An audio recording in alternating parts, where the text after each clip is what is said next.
Hi guys, hope you're doing good today. Today I have a pretty simple layout. It's a little bit different than what I've done more recently, and I'm going to be doing this grid layout. And this is quite a quick video. I had cut all these pieces and things out prior to filming, so I figured you guys didn't want to see me measuring and measuring again and measuring again because I'm really bad at measuring. So I decided just to cut them all off camera and have them kind of ready to go for the filming of the video. So here I'm just taking an October afternoon collection. It's the one with like the fall collection. I can't quite remember the name of it. If you guys need to know the name, please let me know in the comments below and I can look that up for you. But I can't quite remember. But it is October afternoon, and I just took that background paper and I added a sheet of vellum over the top of it because I kind of liked the see-through look of that. And then I just cut the various strips of paper that came in the collection. A lot of them were scraps that I had already used some of the other papers before for it. And I just trimmed them up to kind of fit in this grid shape. That Pick a Pumpkin was a cut apart sheet. It was like a 12 by 12 cut apart sheet that I cut up. And this is a picture of me and my daughter at the pumpkin patch this past fall. And I thought the picture turned out pretty well, and so I decided to use it for this. And what I'm doing is I'm going to trim up that orange piece of paper and then mount it on the creamish colored paper, just again to bring your eye in, and it matches really nice with that, I don't know, I guess that pattern looks kind of like a wheat or something like that. That's what it reminds me of. And it matches like the wheat that are in the background page, matches that creamish colored cardstock that I'm going to mount it on. And then also the other reason I decided to mount this is because I think earlier I was putting those yellow strips on the top and bottom. They weren't quite big enough to fit, so by trimming it down I was able to then fit it on the orange background a little bit better. So here I'm just putting adhesive behind where I have all the strips so you won't be able to see it. That is vellum that I got from Stampin' Up. It's a cardstock vellum, so it's a really nice thick vellum. I really like that vellum. It has a nice body to it, so I highly recommend that. This is some scraps, or not some scraps, I'm sorry, some, what are they called? Die cuts from a Scraptastic fall kit that I got. So I kind of mixed this up. I have an October afternoon kit, and then I got this fall kit from Scraptastic.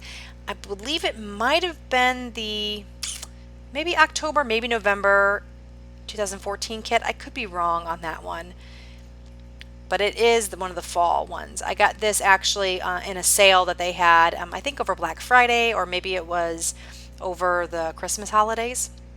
I love that little fox. That little fox is going to go on this layout. And then I'm going to add the pumpkins, and again I'm just going to treat each one of those little squares kind of like its own little page. So I'm just going to add little embellishment clusters like if I was decorating maybe a Project Life or a pocket page spread. And that's kind of how I'm handling that.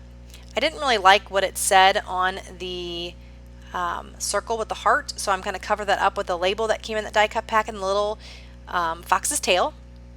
And then I added a tab at the top that says love above the picture, and then on the left hand side I added a little banner, and then I'm going to try to dress that up a little bit. I am going to add one of these words. It's going to end up being together, and it's going to go right where that fall is. So there, it's going to place there, and I'm going to use that pumpkin that came in the die cut pack to ground it.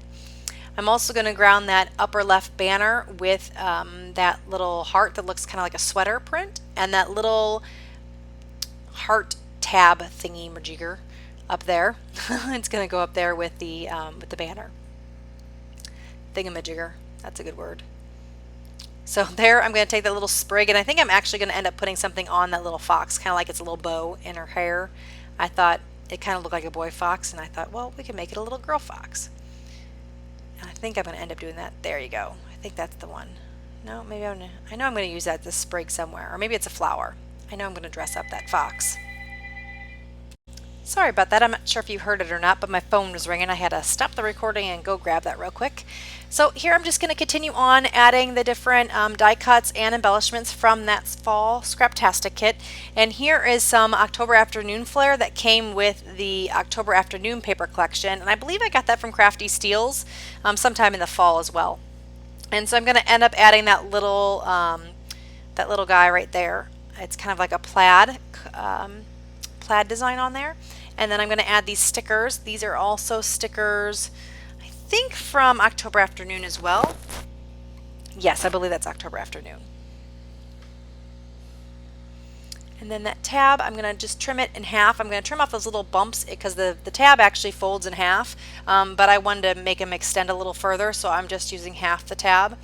And then I added that to the left corner, and then I'm going to add that little heart sticker as well, just to kind of top off that little cluster right there. Those are some puffy stickers from October Afternoon, or not, October Afternoon Daily Flash.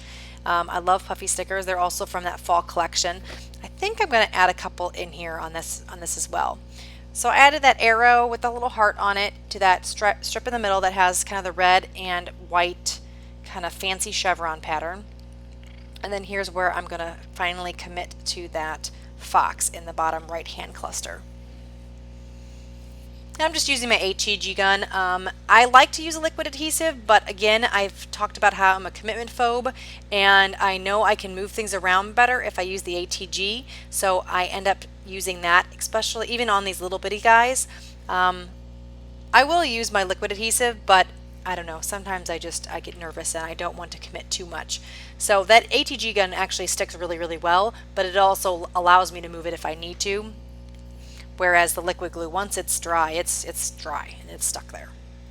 So I'm going to take these chickanitty stars and I'm going to add a couple, one or two to the layout.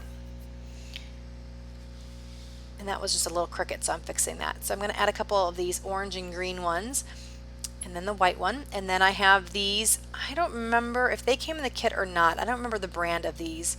It might be, I can't remember the brand of these. And for the enamel dots, a lot of times I don't keep the packaging. I end up just kind of putting them all in my little bin that houses all of my enamel dots. That seems to work better for me. And I ripped that piece of paper, so I just took my liquid glue and just kind of fixed it. You can't even tell. You guys know it was there, but no one else does. So I added the rest of the enamel dots to the layout, and I'm going to add some of my color shine, and then once that's done, it's pretty much done. So I wanted to thank you guys so much for coming over and watching the video. Thank you guys for subscribing, and if you liked the video, please give me a thumbs up. I love hearing from you guys, so if you want to leave a comment, I would really like that, and I will talk to you guys again soon. Thank you guys so much. Have a great day. Bye-bye.